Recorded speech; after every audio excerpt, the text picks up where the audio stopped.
নমস্কাৰ চাই আছে ডিবি নিউজ।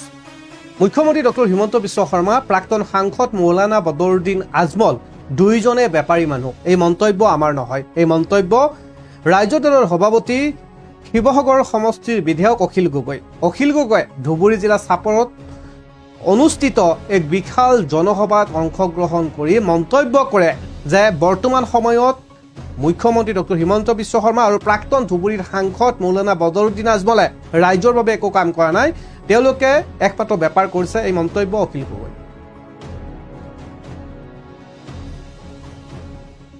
হিমন্ত বিশ্ব শৰ্মা, বদৰুদ্দিন আজমল দুইজনে বেপাৰী মানুহ।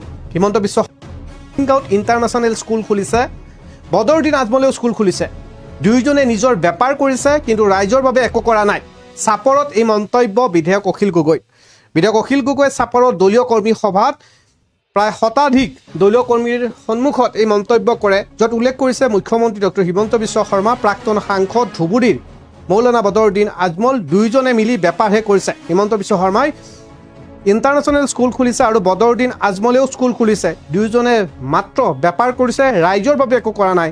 চাপৰত এই মন্তব্য আগবঢ়াই বিধায়ক অখিল গগৈয়ে। অখিল গগৈয়ে কৰা সেই মন্তব্য চাপৰত ৰাইজক উদ্দেশ্যি কি মন্তব্য কৰিলে শতাধিক দলীয় কৰ্মীৰ সন্মুখত শুনিলে। মই কালি খুজাইলে কৈছিলো আৰু খুজাই কোনে কথা পাতি আছে ভাইটিহঁত, কথা নাপাতিবা প্লিজ। ভালকে কবলৈ দিয়ক মোক। মই কালি খুজাইলে কৈছিলো আৰু খুজাইলৈ গৈ যিটো সমষ্টিত বদৰুদ্দিন আজমলৰ ভায়েক MLA চিৰাজউদ্দিন আজমল, সেই সমষ্টিটোৰ মানুহক মই সুধিলো, খুজাই সমষ্টিটোৰ নাম কি আছিলে? নহয় খুজাই নহয়, তাৰ কাষত একদম লগতে লাগি থকা যমুনা মুখ। আজিকালি বিন্নাকান্দি নাম দিলে। হিমন্তই গোটেই সমষ্টিবিলাক ভাগ কৰি পেলালে, জানেনে নাই? গোটেই হিন্দু মুছলমান কৰি পেলালে, গম পায়নে নাই? তো এতিয়া কি হ'ল, মই বিন্নাকান্দি সমষ্টিলৈ কালি গৈছিলো।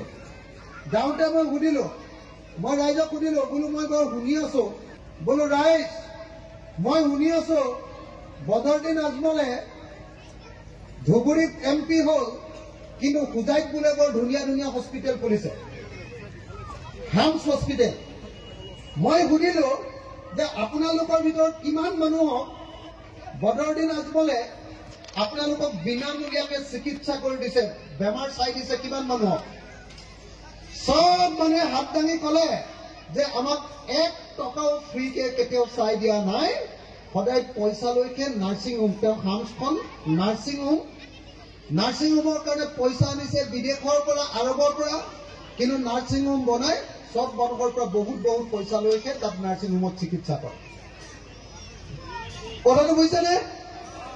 তাৰমানে হিমন্ত বিশ্ব শৰ্মাই যেনেকৈ মুখ্যমন্ত্ৰী হৈ অসমৰ মানুহক মাটিৰ পট্টা দিয়া নাই, মাটি দিয়া নাই, পানী দিয়া নাই, পথাৰত পানী দিয়া নাই, ঠিক তেনেকৈ বদৰুদ্দিন আজমলেও গোটেই চাৰিওফালে হুলস্থুল কৰি আছে যে তেওঁ হস্পিটেল খুলি বিপ্লৱ কৰিছে, তেওঁ ছুপাৰ 40 খুলি গোটেই ল'ৰা ছোৱালীবিলাকক পঢ়াইছে, মুছলমান ল'ৰা ছোৱালীবিলাকক।